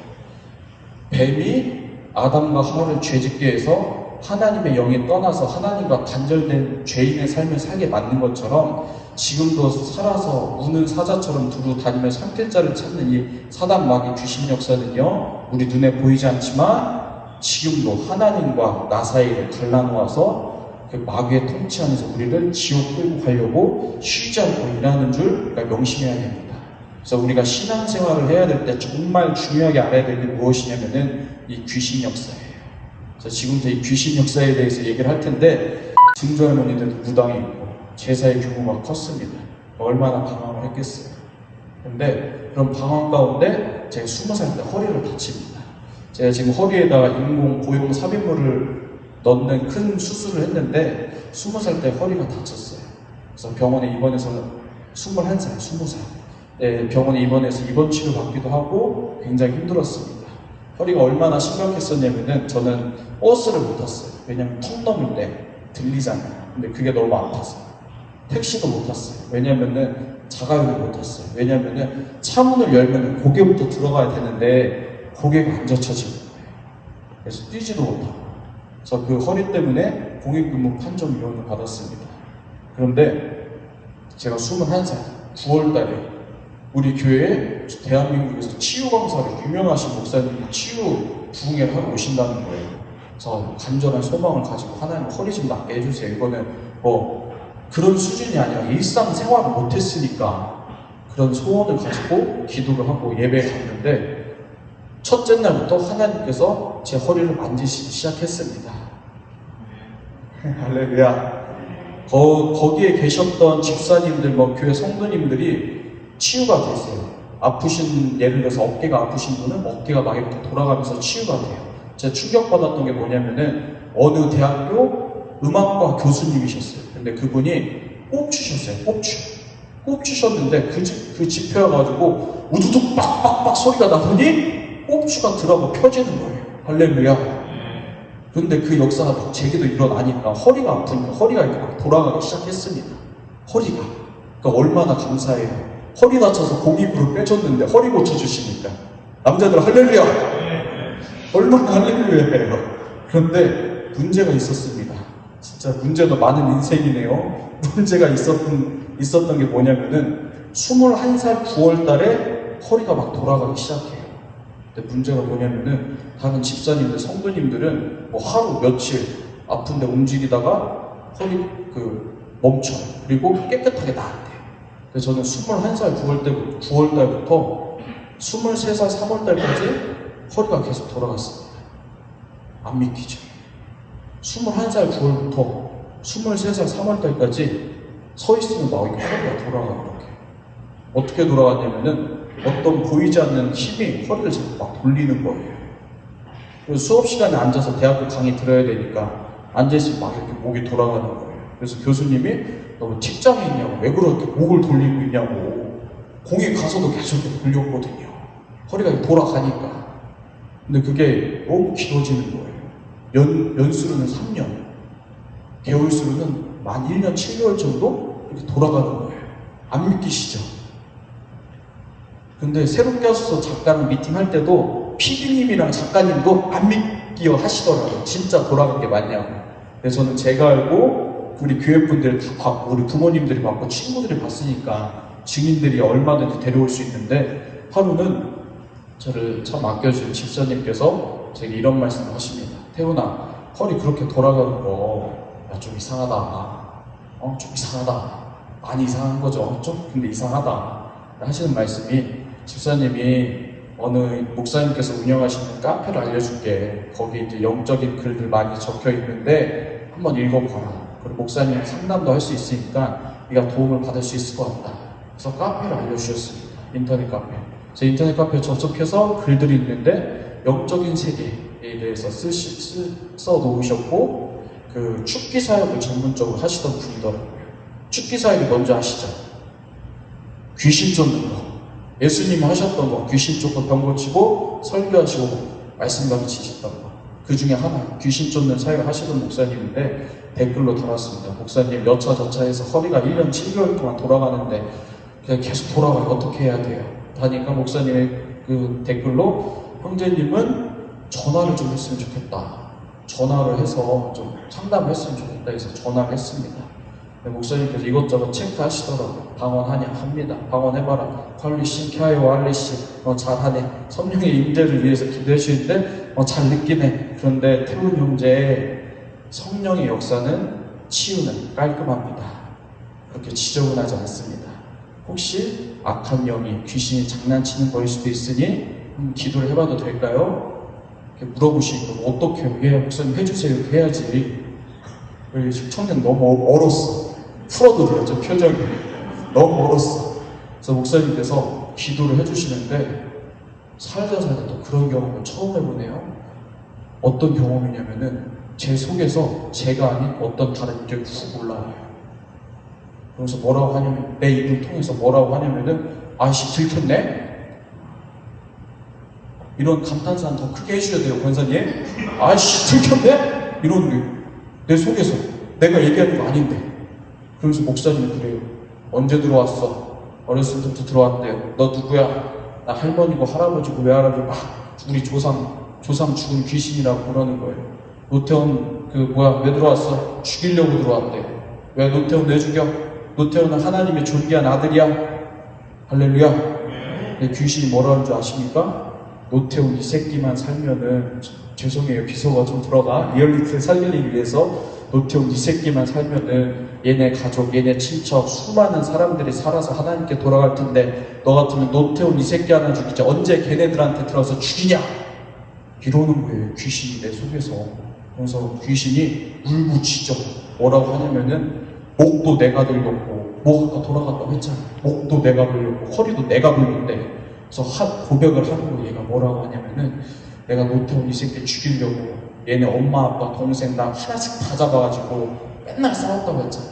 맨날 싸우게 하고 학교도 못 가게 하고 우울증 져서 이제 자살시키려서 옥상까지 끌고 갔대요. 걔네 입장에서 이제 톡 밀면 끝나는 거였대요. 이제 밀고 죽이면 끝나는 거였는데 여기서 우리 살아계신 하나님께서 역사하십니다. 하나님이 노태원 이 새끼 죽이는 거 허락하지 않으셔서 못 죽였다고. 할렐루야. 하나님 지금도 살아서 역사하십니다. 아멘. 우리를 살리시는 살아계신 창조주 하나님이신 줄 믿습니다. 아멘. 그러면서 뭐라고 하냐면은 나 그게 생각나. 하나님이 욥을 두고 마귀는 사단을 얘기하잖아요. 내가 욥을 네 손에 놓지만 욥의 생명은 해하지 마라. 근데 그때 그 귀신이 뭐라고 하냐면은 다 죽였는데 그때 다 죽여놨는데 못 죽여서 너무 억울하다는 거예요. 그러면서 하나님을 향한 쌍욕이란 욕을 다 하는데 여기서 우리가 또 하나 막간을 이용해서 하나 드리고 싶은 말씀은 우리가 살다 보면 욕을 하잖아요. 그쵸? 욕 저만 하나요? 욕을 하잖아. 그런데 소름 돋았던 게 뭐냐면은 그 욕이 귀신이 막 이제 들어와서 욕을 하잖아요. 근데 욕이 내가 평소에 화났을 때 하는 욕이랑 똑같아. 그래서 내가 그때 깨달은 거야. 욕이 내가 하는 게 아니구나. 성경은 입술에 파수꾼을 세우고 입술의 분을 지켜달라 기도하고 너희 말은 은혜를 끼치는 덕을 끼치는 데 소용되는 대로 선한 말을 하라 성경은 명령하고 있는데 욕은 하나님과 반대되는 성품입니다. 근데 욕이 내가 화나서 하는 것이 아니라 하더라고. 내가 그때 너무 충격받았어. 회개했어요. 하나님께 욕했던 거. 그래서 이런저런 얘기를 해. 그러면서 또 하나 이런 얘기를 해요. 우리 여기 대구 경북 지역이다 보니까 그 불교의 영이 좀 있잖아요. 저 교회 다닐 때도 교회 뒤편에 불교대학이 큰 게 있었어. 저 볼 때마다 예수피 뿌리고 그랬었는데 귀신이 갑자기 울어요. 뭐라고 우냐? 배고프다고 울어. 밥 달래 목사님한테. 그래서 목사님 왜 배고프냐고 그러니까 노태훈 이 새끼가 제사상만 와가지고 뒤에서 하도 예수피를 뿌려대서 내가 예수피 무서워서 제사밥 못 먹으러 왔지 오래됐다고 배고프다고 막 우는 거예요. 여러분, 예수의 피에 하나님의 생명이 있습니다. 아멘. 그 당시 저희 교회에서 담임 목사님께서 제사상 가면 예수 피 뿌려, 뒤에서 예수 피 뿌리고 대적해 그러셨는데 저는 그게 복음이었어요. 아무도 안 믿으니까 제사를 지내니까. 그래서 가서 뒤에서 예수 피, 예수 피, 예수 피, 예수 피 이렇게 뿌리는 신령하면서. 근데 그게 아무것도 아닌 것 같았는데 영의 세계에서는 역사가 일어났습니다. 피에는 생명이 있대요. 아멘. 피가 죄를 사한대요. 아멘. 근데 예수의 보혈에는 하나님의 생명이 있고, 할렐루야. 예수의 보혈에는 인류의 죄를 사할 권세와 권능이 있는 줄 믿습니다. 그래서 예수 피를 그냥 뿌렸는데 그 피 무섭다고 귀신이 못 오는 거예요. 혹시 여기 계신 분 중에 집안에 아직도 제사가 끊어지지 않으셨다면 예수 피 매일 뿌리십시오. 할렐루야. 그래서 이런저런 귀신 얘기를 하는 거예요. 그럼 한번 생각해 보십시오. 얼마나 놀랬겠습니까? 그 23살밖에 안 됐던 그 어린 학생이 놀란 거예요. 그런데 그 당시 우리 집 앞에 다니던 교회 목사님들이 제 허리 다 돌아온 거 봤잖아요. 1년 7개월 동안. 어떻게 1년 7개월 동안 단 한 명의 목사님도 그걸 얘기해주는 목사님이 없었을까 개탄스럽긴 한데 1년 7개월 동안 보셨어요. 목사님들이. 그래서 갔어. 교회를. 토요일날 오전이니까 골방에서 기도하는데 이제 이 귀신 얘네들 입장에서도 한번 생각해 보십시오. 정치가 드러났으니까 지들이 쫓겨나가든지 나를 죽이든지 해야 될 거 아니에요. 그쵸? 그러니까 그때부터 기도만 하면 올라오는 거예요. 기도만 하면 막 몸에 아프게 무섭잖아요. 이게 뭔 일인가. 아직도 기억나요. 토요일날 오전에 골방에서 기도하는데 막 귀신이 올라와서 꼼짝꼼짝 거리니까 무섭잖아요. 23살밖에 안 됐는데 우리 형제는 몇 살이에요? 27살에 드러나도 무서운 거 아니야. 얼마나 무서워. 그래서 교육자실 갔는데 목사님 한 분이 계시더라고요. 그래서 목사님 표정이 이상해요. 태우니까 목사님 보실 때 목사님 기도 좀 해주세요 말씀드리고 머리 들이대고 기도를 받는데 교육자실에서 팍 튕겨 올라오는 거예요. 그래서 교육자실에서 난리를 치는 거예요. 난리를. 한번 생각해 보십시오. 여러분 귀신은 힘이 되게 세요. 제가 허리가 다쳐서 힘을 잘 못 쓰는데 성인들이 둘러도 뿌리 치더라고요. 내 힘이 아니니까. 그러니까 남자 목사님들 다 오시고 여자 전도사님도 오시고. 근데 여러분 여기서 우리가 명심해야 될 얘기가 하나 있습니다. 그때 제 정신이 있었는데 다른 의식이 올라와서 막 난동을 피우는 거예요. 근데 귀신이 뭐라고 했었냐면은 목사님들 이렇게 그 안에 사역자들이 한 6, 7명, 8명 좀 됐던 것 같아요. 전도사님들, 목사님들. 귀신이 뭐라는 줄 아십니까? 니들은 기도 하나도 안 해서 안 무서워. 괴롭히지만 니들한테 들어갈 거니까. 니들은 기도 하나도 안 해서 안 무섭다고. 여러분, 성경은 기도 외에는 이런 종류가 나가지 않는다고 했어요. 무슨 얘기냐? 기도를 해야 우리에게 영권과 그 영역과 그 영감이 생깁니다. 아멘. 눈에 보이지 않는 영의 세계를 물리치는 비결은 무엇이냐면은 오직 기도밖에 없어요. 근데 귀신같이 안다는 얘기 있잖아요. 아는 거야. 목사님도 기도 안 하는 거야. 그러니까 니들 기도 하나도 안 하니까 까불지 마. 안 무섭다고. 그러면서 귀신이 뭐라고 얘기하냐면은 담임 목사도 이래 어떻게 담임 목사님이라고 난 평소에 이렇게 얘기하는데 담임 목사도 니들은 필요 없다고. 목사님 놀라셔서 이렇게 오세요. 문 딱 열고 들어오시는데 아직도 기억나. 파란 셔츠에 노란 넥타이. 너무 강렬해서 파란 셔츠에 노란 넥타이. 그런 분이 아니신데 왜 그날 그랬나 모르겠지만 목사님 문을 열고 탁 들어오는데 귀신이 딱 뭐라는 줄 아십니까? 너는 얘네들보다 조금 더 무서운데 너도 별거 아니라고. 그러면서 뭐라고 하냐면은 귀신이 윤석전 데리고 오래요. 윤석전. 그날이 토요일이었는데 돌아온 월요일부터 연세중앙교회 윤석전 목사님 월화수목 3박 4일 부흥회가 예정되어 있었습니다. 귀신이 뭐라고 하냐면은 윤석전 데리고 와. 내가 윤석전이랑 한번 붙어볼만 하니까 내가 오태훈 죽이든지 나가든지 한번 붙어볼 거라. 니네들 아무것도 아니야. 그러는 거예요. 여러분 영의 세계는 진짜예요. 아멘? 이제 그 윤석전 목사님 힌돌산 있죠. 그쵸? 거기 힌돌산에 가는데 귀신들이 그런답니다. 수천 명이 와요. 수천 명이 오는데 수천 명을 달고 들어오면 귀신도 어마어마할 거잖아요. 근데 귀신 하나가 무슨 얘기를 하냐면은 이 귀신들이 집회 오기 전부터 지들끼리 작당을 한대요. 무슨 작당이냐? 윤석전 어떻게 하면 죽일 수 있을까? 이 얘기를 귀신 들린 애가 거기서 막 얘기하는 거예요. 무슨 얘기입니까? 영의 세계는 실제예요. 눈에 보이지 않는 세계가 더 본질이고 원인인 것처럼 우리가 영의 세계를 기도를 통한 영권으로 다스려야 인생이 풀릴 적이 있습니다. 할렐루야. 안 되는 거예요. 목사님도 와서 안 돼.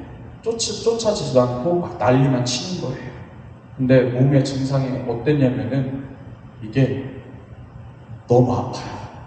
그러니까 마치 신병 비슷하게 병원을 가도 원인이 안 나와. 머리부터 발끝까지 칼로 막 난도질 하는 것 같아요. 난도질 당하는 것 같아요. 그러니까 이게 이 땅의 이 세상의 고통이 아니기 때문에 뭐라고 비유도 못 하겠는 거예요. 제가 너무 아파. 그리고 제가 몸이 지금은 이렇지만 그때 밥을 못 먹는 거예요. 식도가 막혀가지고 밥이 안 넘어가. 말려주게요. 한여름인데 여러분 이게 성인이 걷는 건 무리가 없지 않습니까? 근데 제가 두 걸음 걷다 쓰러져요. 다리에 힘이 없어서 밑에서 끌어당기는 거예요. 살려고 교회 가서 기도하려고 하는데 성경은 뭐라고 말씀하고 있습니까? 귀신 들려 눈 멀고 귀 멀고 말 못하는 벙어리 안진뱅이. 여러분 진짜예요. 그런 더러운 영의 역사가 있습니다. 너무 힘든 거예요. 몸이 이게 표현이 안 돼. 몸이 정말 칼로 난도질 당하는 것처럼 아프고 두렵고 불안하고 몸이 정상이 아닌 거예요. 그래서 병원을 가서 기능 검사를 해봐도 병원에서는 다 정상이라고 나오는 거예요. 근데 나는 아파. 영적인 고통이기 때문에 아픈 거예요. 근데 그래서 제가 그때 아버지께서는 믿음이 없으셨기 때문에 전국에 있는 정신병원을 데려가셨습니다. 인천도 가고 대전도 가고 그때 처음으로 갔던 정신병원이 대구에 있던 병원이었어요. 개인 병원이었는데 최면술로 뭐 귀신을 쫓는다고 그래가지고 아버지가 소문 듣고 한번 가보자고 해서 갔어요. 의사 선생님이 저를 보더니 상태가 너무 심각합니다. 최면술 하다가 죽을 수가 있습니다. 그래서 하지 못합니다. 그럴 정도로. 우리 하나님 되게 감사한 게 뭐냐면은 그 어둠에 눌려서 죽다 살아난 저를 첫 사역지를 대구로 보내셨고 그 대구 와서 말씀 전하게 하세요. 그래서 저는 오늘 기차 타고 오면서 되게 울었거든요. 이게 너무 감동이 돼가지고. 그래서 성경은 피투성이라도 살아있어. 죽지 않고 살아만 있으면 내 인생이 끝난 것 같더라도 하나님께서 다시 세워가십니다. 할렐루야. 할렐루야. 병원을 가도 뭐 조현병이라고 하죠. 나 조현병 아닌데 정신분열증이 나가지고 귀신 얘기하니까 정신은 멀쩡한데 몸이 너무 아픈 건데 이 목사님 저 목사님 만나고 다녀도 쫓아내지 못하시는 거예요. 근데 하루는 몸의 증상이 너무 심해지니까 제가 저 처음에 도와주셨던 그 집사님 있잖아요. 깜 알려주셨던 집사님께 말을 하니까 그 집사님이 어느 교회를 소개시켜 주셨어요. 같이 교회를 갔는데 담임 목사님은 상담 중이셨고 여자 전도사님이 계셔서 좀 기다리다가 그 여자 전도사님이랑 기도원에 갔습니다. 기도원에 갔는데 담임 목사님에게 문자가 와요. 아까 저 청년 보는데 하나님께서 불의 종이라고 하십니다. 지금 힘드니까 도와주라고 하십니다. 중보할게 이렇게 보내셨다는 거예요. 그래서 제가 그 얘기 듣고 무슨 불의 종이요, 불의 종은 지금 죽게 생겼는데 살아나야 뭐 사역을 하든 말든 할 거 아닙니까? 진짜 기도원에 실려갔어요. 넋이 나가서 기도원에 도착해서 헌금 봉투에다가 제가 헌금 넣고 뭐라고 기도 제목을 적냐면은 하나님 내 영혼 하나 보고 살리시지 마시고 나를 통해서 살리시겠다고 약속하신 그 영혼들 생각해서 나 살려주세요. 그럼 나 그 영혼들 살려내겠습니다. 벼랑 끝에서 하나님께 소원을 하는 거예요. 그래서 저는 사역을 하는 게 굉장히 심중에 부담이 있습니다. 사역은 영혼들을 살려내는 것입니다. 할렐루야. 사역자로서 내가 영혼들을 살려내지 못한다는 것은 하나님 나라 입장에서도 굉장히 큰 손실이고 방해요. 주의 길을 가는 저에게도 의미가 없는 거예요. 그래서 저는 사역을 하면서 이런 부담이 있어요. 하나님과 늘 그 기도했던 그것 때문에 원장님을 딱 만났습니다. 근데 원장님이 기도를 많이 하시는 분이라서 그 아팠던 통증이 한 번에 싹 사라지더라고요. 아멘. 그래서 제가 그때 다시 한번 깨달았어요. 진짜 사역은 신앙생활은 기도해서 성령 충만 받아야 되는구나. 아멘. 그리고 원장님께 기도받고 집에 돌아갔는데 요놈들이 나간 게 아니라 영권 센 목사님 앞에 있으니까 숨은 거예요. 숨어서 자기 잘 때 또 드러나가지고, 아까 힌돌산에서는 사랑의 온기가 이렇게 가슴을 덮었다고 했잖아요. 그런데 사망의 공포가 제 심장을 확 몰려옵니다. 그러면서 심장이 비정상적인 박동으로 빨리 뛰기 시작해요. 여러분, 지옥에 있는 영혼들이 굉장히 지금 고통 가운데 아파하고 있잖아요. 그런데 그들이 가장 두려워하는 게 무엇이냐면은 죽었는데 죽을 것 같은 두려움이더라고요. 제가 그때 느꼈던 게 이런 육신의 고통은 참으면 참겠어요. 그런데 심장이 비정상적으로 너무 빨리 뛰니까 이건 이 세상의 두려움이 아닌 거예요. 정말 죽을 것 같은 죽음의 공포가 제 안에 몰려오니까 제가 그날 소리 지르다가 기절했습니다. 그리고 그 다음날 교회 동생에게 연락해서 나 죽을 것 같으니까 빨리 우리 집 좀 와줘라. 부모님이 다 일 나가셨고 엄마한테 아빠한테 전화 좀 해줘라. 그래서 아버지가 오셨어요. 아버지는 믿음이 없으시니까 저한테 정신병원 가자고 뭐라고 하시죠. 그래서 제가 오케이 정신병원 갈 테니까 어제 갔던 기도원 한 번만 데려다 주세요 하고 아빠한테 맞으면서 차에서 맞으면서 기도원에 실려갔어요. 기도원에 실려갔는데 원장님이 할머니예요. 할머니, 권사님 할머니니까 아빠 눈에 봤을 때는 믿음도 없지 그 할머니가 있으니까 뭐가 되겠냐, 그쵸? 근데 그 뒷문이 싹 열리더니 아마 남편 장로님이 딱 들어오신 거예요. 그런데 그 남편 장로님께서 저희 아버지를 보시더니 뭐라고 하시냐면은 아니 노과장이 여기 웬일인가? 할렐루야. 알고 보니까 저희 아버지 직장 상사. 할렐루야. 저희 아버지 공무원. 위계질서 확실하잖아요. 한참 선배니까 딱 듯이 죽는 거예요, 아버지가. 그러니까 장로님이 아빠 끌고 가서 요차 저차 저 있으니까 두고 가라고. 그래서 아버지가 눈물을 흘리시면서 살려달라고 빌고 저 기도원에 들어갈 수 있었습니다. 여호와 이래. 살아계신 하나님께 영광의 박수. 할렐루야. 그런데 이렇게 박수가 계속 이어져서 하나님을 찬양하면 너무 좋은데 거기서도 안 났어요. 안 되는 거예요, 이게. 그때 당시에는 영적인 세계도 몰랐고 이런 것들을 어떻게 치료해야 되는지도 몰랐기 때문에 안 나는 거예요. 그래서 쫓겨났습니다. 그 기도원에서. 안 되니까 통원하라고. 그래서 먼 산은 이런 데였어요. 이렇게 산밖에 없는데. 이런 데 기도원 하나 있었던 건데 이제 목사님이 데려다 준다고 짐 싸고 기도원 예배당 앞에서 앉아서 먼 산을 바라보고 있는데 제 깊은 곳에서부터 세미한 음성이 하나 올라와요. 나을 수 있다. 나을 수 있다. 나을 수 있다라는 세미한 음성이 하나가 올라옵니다.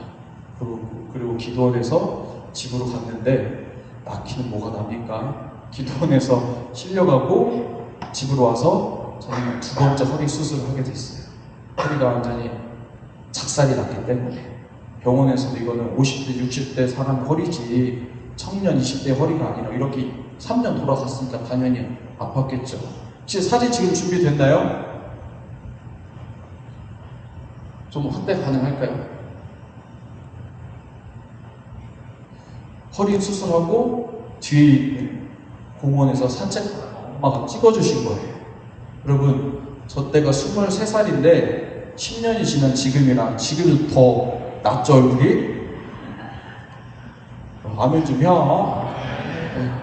제일 힘들었을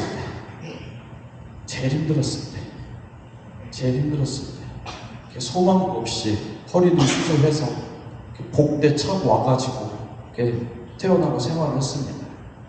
그리고 아버지 손에 강제로 이끌려서 대전에 있는 정신병원, 대학병원 가서 약을 타다 먹고 강제로 저를 보셔도 돼요, 이제.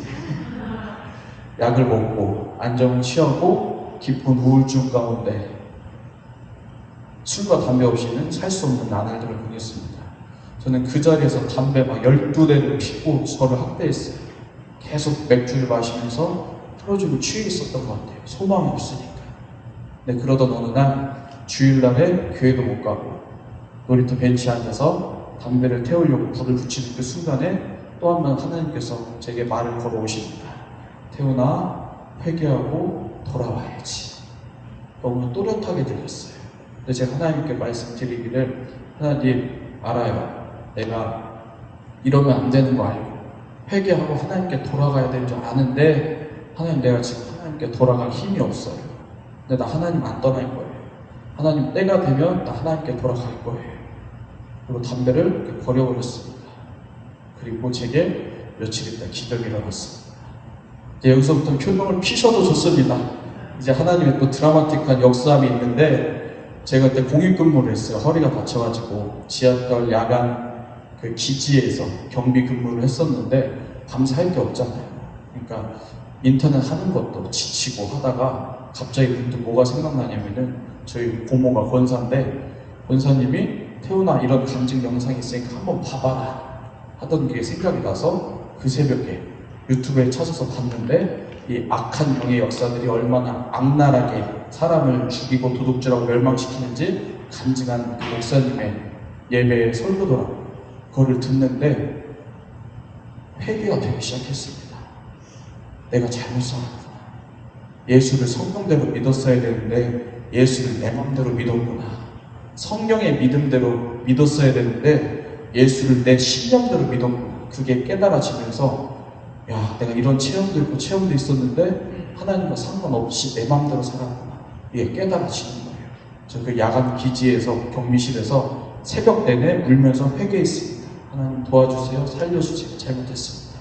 그리고 퇴근을 하고요, 집 앞에 있는 교회 새벽 예배에 참석을 했어요. 다시 회개하고 기도하고 살아나야 되니까. 근데 말씀이 끝나고 회개를 하고 주여 삼창하고 부르짖어 기도를 하기 시작하는데 하나의 환상이 봅니다. 어떤 환상이었냐면은, 하나님께서 큰 대접에 황금색 기름을 부으세요. 그리고 그 기름이 제게 제게 부어주시는 거예요. 제가 기도하면서 복을 입는 거예요. 그런데 그게 제게 부어지면서 제 머리에 닿자마자 어떤 역사가 일어나느냐, 제 안에 있던 어둠이 툭툭툭툭툭 나가는 것을 경험했습니다. 할렐루야. 그리고 제 안에 어떤 강력한 믿음, 17살 옥상에서 하나님 경험하고 성경 읽고 들었던 어떤 그 동일한 강력한 믿음, 무엇이냐? 살았다, 됐다, 할렐루야. 그 믿음이 생기는 거예요. 그리고 약을 믿음으로 한 번에 끊어버렸습니다. 병원에서는 이 정신과약 먹으면 한 번에 끊으면 안 된다고 하는데, 안 된대요. 그래서 죽여가야 된다고 하는데, 저는 믿음으로 한 번에 끊어버렸어요. 그게 24살 6월달의 일인데, 지금 34살 10년이 지난 지금까지도 저는 약을 한 번도 먹지 않고 있습니다. 할렐루야. 24살 6월부터 지금까지 10년이 넘는 시간 동안 영의 세계를 너무 많이 경험했잖아요. 그쵸? 그러니까 저는 두려운 거예요. 그때부터 기도와 말씀으로, 말씀 암송으로 저를 만들어가기 시작했습니다. 여기 이제 목사님과 대화 나눌 때 말씀 암송을 시작한다고 들었습니다. 그런데 여러분, 하나님의 말씀은 살아있고 운동력이 있어 좌우의 날선 어떤 검보다도 예리하여 혼과 영감이 관절과 골수를 찔러 쪼개며 마음의 생각과 뜻을 감찰하신다고 말씀하고 있잖아요. 하나님의 말씀은 살아있기 때문에 여러분들이 암송하고 벌써 심령에 새길 때 그것이 내 영이 강건해지고 영의 권세가 생기고 영의 권능이 생기는 줄 믿습니다. 청년이 무엇으로 그의 행실을 깨끗하게 하리이까? 오직 주의 말씀만 지킬 따름입니다. 아멘. 그의 마음에는 하나님의 법이 있으니 그의 걸음에는 실족함이 없다고 말씀하고 있습니다. 사랑하는 청년 여러분들, 말씀에 목숨까지는 아니더라도 말씀 읽기에 내 중심을, 시간을 투자하시는 주님의 이름을 축복합니다. 그리고요, 기도. 여러분, 기도와 말씀으로 거룩해진대요. 우리 크리스천들이, 제가 설교를 할 때 가장 많이 하는 설교는 뭐냐면은 기도예요, 기도. 왜냐면은 우리 한국 교회가 이렇게 무너지고 크리스천들이 영향력이 없고 세속화되고 손가락질 받는 이유가 무엇이냐? 기도를 정말 너무 안 합니다. 하루에 1시간, 2시간 이상 깨어서 기도하시길 주님의 이름으로 축복합니다. 기도해야 성령 충만 받을 수 있고 이 영의 세계를 알고 다스리고 좁은 길 걸을 수가 있습니다. 아멘이십니까? 여러분, 베드로가 예수님께 뭐라고 말씀하고 있습니까? 절대 주님을 떠나지 않는다고 호언장담했잖아요. 그런데요, 베드로가 기도할 때 졸았어요. 예수님께서 말씀하세요. 너희는 한시도 나와 깨어서 기도할 수 없느냐. 여러분, 여기서 말하는 이 한시는 바로 1 hour, 1시간이에요. 1시간도 깨어서 기도하지 못하느냐. 기도 실패했을 때, 결정적인 순간에 죽을 위기에 놓였을 때도 성경은 뭐라고 말씀하고 있느냐. 전에 하던 대로 예루살렘을 향하여 창문을 열고 바라보고 기도했대요. 습관을 쫓아 다니엘의 기도한 줄로 믿습니다. 아멘. 똑같이 목이 달아나는 상황 가운데서 기도를 실패했던 베드로는 예수를 부인했고, 다니엘은 기도를 성공해서 하나님을 잡는 신앙을 끝까지 지킬 수가 있었던 거예요. 그런데 베드로가 후에 성령 충만받고 구원받고 기도에 성공했을 때 십자가에 거꾸로 못 박혀서 죽었습니다. 사랑하는 청년 여러분들, 이 악하고 음란한 세대에서 승리할 수 있는 유일한 비결은요, 기도와 말씀으로 내 영혼을 강건하게 하고 기도와 말씀으로 내 혼을 정결하게 하는 작업밖에 없을 줄 믿습니다. 교회에 다닌다고 예수를 믿는 것이 아니라 성경대로 예수를 믿어야 예수를 믿는 것인 줄 믿습니다. 아멘. 마지막으로 여러분들에게 드리고 싶은 말씀은 뭐냐면은, 살기가 힘들어요. 그리고 여기 계신 분들 중에 다는 모르지만 힘드신 분들이 있을 거예요. 근데 우리 하나님 살아계십니다. 피투성이라도 살아만 있으면 하나님께서 우리를 다시 새롭게 하실 수 있습니다. 네, 하나님께서 우리를 어떤 사랑으로 사랑하셨습니까? 하나님이 세상을 이처럼 사랑하사 뭐였죠? 하나님이 세상을 이처럼 사랑하사 독생자를 주셨으니 이는 예수를 믿는 자마다 멸망치 않고 영생을 얻게 하려 하십니다. 아멘. 여러분, 하나님께서 우리를 사랑하실 때 이처럼 사랑하셨대요. 근데 우리가 이 요한복음 3장 16절 말씀을 읽을 때 되게 라이트하게, 경쾌하게, 가볍게 읽는 경향이 있는 것 같습니다. 그런데 하나님 입장에서 그 예수를 죽일 수밖에 없는 이처럼은 무엇이냐면은, 내 형상과 모양대로 지음받은 내 사랑하는 자녀들이 죄로 말미암아 죄의 값을 해결하지 못해서 이 땅에서 사단 마귀 귀신에게 도둑질당하고 멸망당하고 그 죽임을 당해서 영원한 지옥에서 고통받는 거, 하나님께서 그거 못 보신 거예요. 할렐루야. 나는 죽어도 좋으니 너만은 살아라. 나는 죽어도 좋으니 제발 너만은 살아라. 그 구원의 열정 가지고 예수님을 이 땅에 보내신 줄 믿습니다. 할렐루야. 그래서 히브리서에는 뭐라고 말씀하고 있습니까? 예수님께서요, 성화에서 보면은 예수님이 옷 걸치시고 십자가에 달리시잖아요. 아니에요. 다 빨개 벗고 수치심 가운데, 고통 가운데 십자가에 달리셨어요. 근데 제가 기도하면서 뭘 깨달았냐면은, 여러분, 제가 그 깨달은 것 때문에 통곡하고 다시 하나님께 회개하고 돌아갈 수 있었는데, 여러분, 십자가에 달리셨을 때 예수님의 눈에는요, 예수님의 마음에는요, 지금 여기 앉아 계신 여러분들이 있었습니다. 아멘. 성경은 십자가를 참으사 부끄러움에 개의치 아니하시더니 자기를 죽이시고 하나님 보좌 우편에 앉으셨대요. 그 기쁨은 무엇입니까? 나는 지금 죽어도 되는데 내 피로 말미암아 구원받을 여러분들이 그 십자가 때 예수님 분에 있었어요. 이거 믿으셔야 돼요. 할렐루야. 예수님의 그 마음에 말씀 듣고 구원받고 은혜 받고 천국 가길 바라는 여러분들의 얼굴들이 예수님 십자가에 달리실 때 있었습니다. 그래서 예수님이요, 십자가 달리실 때 아무개야 사랑해, 아무개야 사랑해, 태훈아 사랑해, 내가 너희들 사랑해 하시면서 돌아가셨어요. 우리들 구원하시려고. 아멘. 여러분, 저는 제 스스로를 죽은 개와 같은 사람이라고 여깁니다. 아무도 예수 믿지 않는 집구석에서, 지옥 갈 수밖에 없는 이 집구석에서 먼저 찾아와서 나를 만나주시고 그 뜨거운 사랑으로 나를 구원해주신 그 우리 주 예수 그리스도의 사랑을 내가 아니까 인생을 막 못 살겠는 거예요. 나를 창조하신 그 하나님을 알고 그분을 예배하고 그분을 사랑하면서 살고 싶은 거예요. 아멘이십니까? 할렐루야. 이 시간 우리 찬양팀 좀 나와주시겠어요? 반주팀? 우리 이 시간에 함께 좀 뜨겁게 기도했으면 좋겠습니다. 이 시간 기도할 때 하나님 은혜 아니면 이것 좀 부탁드릴게요. 하나님, 내가 예수 믿는다고 교회 다닌다고 모태신앙이라고 하나님 내가 직분을 임명받았더라도 하나님 내가 언제 하나님 만났던 그 사랑이 있습니까? 하나님 세상에 사는 게 너무 지치고 힘들고 눌렸어. 교회는 다니지만 예수님과 상관없는 인생을 살았습니다. 주님, 이 시간 내가 회개하고 주께 돌아가기 원하오니 성령님 다시 한번 나를 충만케 하사 하나님의 영으로 충만하게 하여 주시옵소서. 이 시간 우리 주여 선창하고 진실되게 기도합니다. 주여 주여